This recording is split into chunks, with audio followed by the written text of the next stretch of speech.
Budget सत्र का दूसरा चरण आज सदन में जारी है, लेकिन सदन के दौरान जहां विपक्ष सरकार को घेरने की कोशिश कर रहा है, वहीं सरकार भी हमलावर दिख रही है। सरकार के मंत्री अनुराग ठाकुर ने कांग्रेस पर तंज कसते हुए कहा कि हार अगर किसी को सीखनी है तो वो कांग्रेस से सीखे। इसी पर बात करने के लिए हमारे साथ कांग्रेस के वरिष्ठ नेता प्रमोद तिवारी जी हैं। प्रमोद जी, इस बयान को आप किस नज़र से देखते हैं? कभी कभी जीत का नशा चढ़ जाता है तो ऐसी बातें निकल आती हैं। इसमें कोई दो राय नहीं कि भारतीय जनता पार्टी उत्तर प्रदेश, उत्तराखंड, इन 5 राज्यों में उसका प्रदर्शन अपेक्षा से बेहतर रहा। पर हार किससे सीखनी है तो मैं चाहूँगा कि 2 उदाहरण दिए देता हूँ, उनसे सीख लें।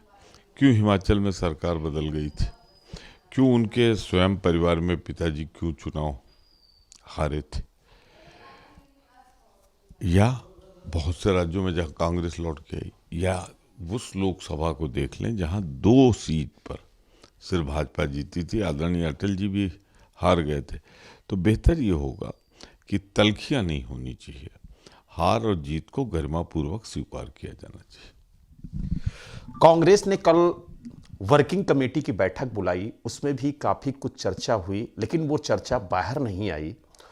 वहाँ पर किस तरीके की चर्चा हुई और 5 राज्यों में कांग्रेस जिस तरह से हारी है, उसके लिए चिंतन और मंथन किस तरह से हो रहा है कांग्रेस में?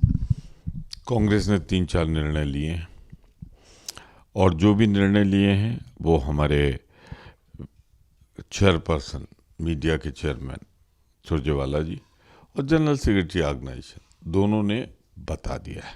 उसमें कुछ नया जोड़ने को मुझे नहीं है।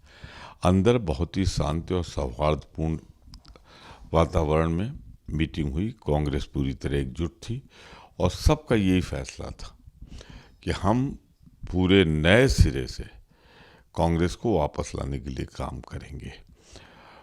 हार से निश्चित रूप से सबक लेना चाहिए, हम उससे सबक लेंगे और कैसे वापस आए इस पर हमारा मंथन चलेगा। अगर प्रमोद जी उत्तर प्रदेश की बात करें तो उत्तर प्रदेश में काफ़ी बेहतर तरह से कांग्रेस लड़ रही थी प्रियंका गांधी जी के नेतृत्व में, लेकिन जिस तरीके से परिणाम आए वो काफ़ी ज़्यादा कांग्रेस के लिए निराशाजनक रहे। जनता कांग्रेस पर भरोसा क्यों नहीं जता पा रही है? इसके पीछे क्या वजह है? मैं मानता हूँ जो परिणाम आए वो निराशाजनक थे और मैं स्वयं इस परिणाम की मुझे जरा भी उम्मीद नहीं थी। परंतु ये भी सच है कि इतने बड़े पोलराइजेशन को जिस तरह किया गया उसमें ये उसका नतीजा है। वरना संघर्ष किया प्रियंका गांधी ने, हाथरस, सोनभद्र, लखीमपुर खीरी फसलें दूसरे लोग काट ले गए। तो ये कहीं ना कहीं हमें इस पर विचार करेंगे और पूरी शक्ति के साथ वापस आएंगे। प्रियंका गांधी ने बहुत मेहनत की। आपको लगता है कि कांग्रेस को गठबंधन करना चाहिए था राज्यों में चुनाव लड़ने से पहले, ताकि उसका बेनिफिट मिलता? अलायंस को लेकर के क्या कहेंगे? कई राज्यों में हमने अलायंस किया है, भाजपा ने भी अलायंस किया है, सपा गठबंधन लड़ रहा था, वो भी अलायंस से लड़ रहा। तो अलायंस एक हकीकत है, पर हमारा गठबंधन नहीं हो पाया क्योंकि हम जिनसे करना चाह रहे थे वो तैयार नहीं थे। तो ये बातें अपनी जगह हैं।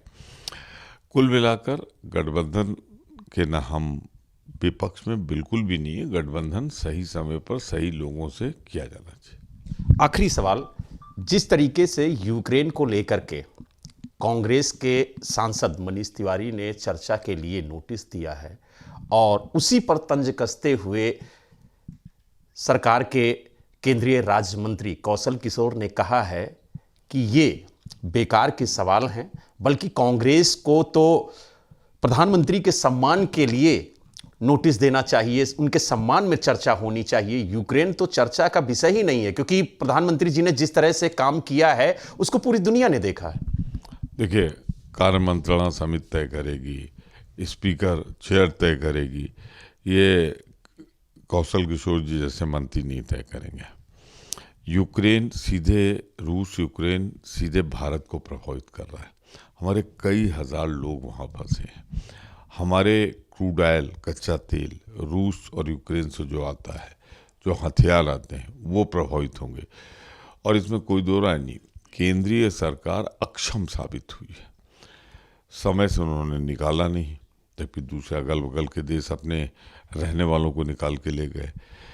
जो वहाँ के छात्रों के बयान आए कि कोई मदद ही नहीं हुई, जब हम यूक्रेन अपने आप पहुँच गए यूक्रेन से निकल कर, तो 2700 रुपये दे के हम ऊपर से टिकट के अलावा देकर हम लौटे हैं। तीसरा, एयर इंडिया के निजीकरण का नतीजा हुआ कि जो टिकट 12,000 का था वो 1,25,000 में था।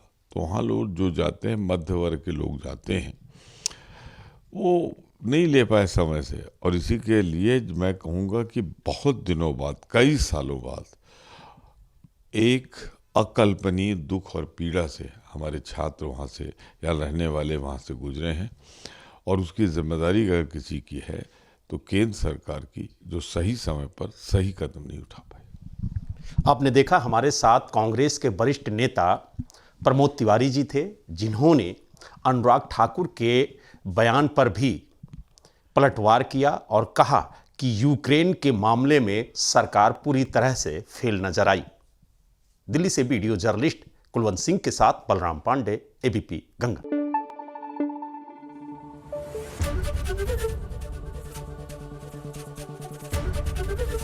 एबीपी गंगा, खबर आपकी, जुबान आपकी।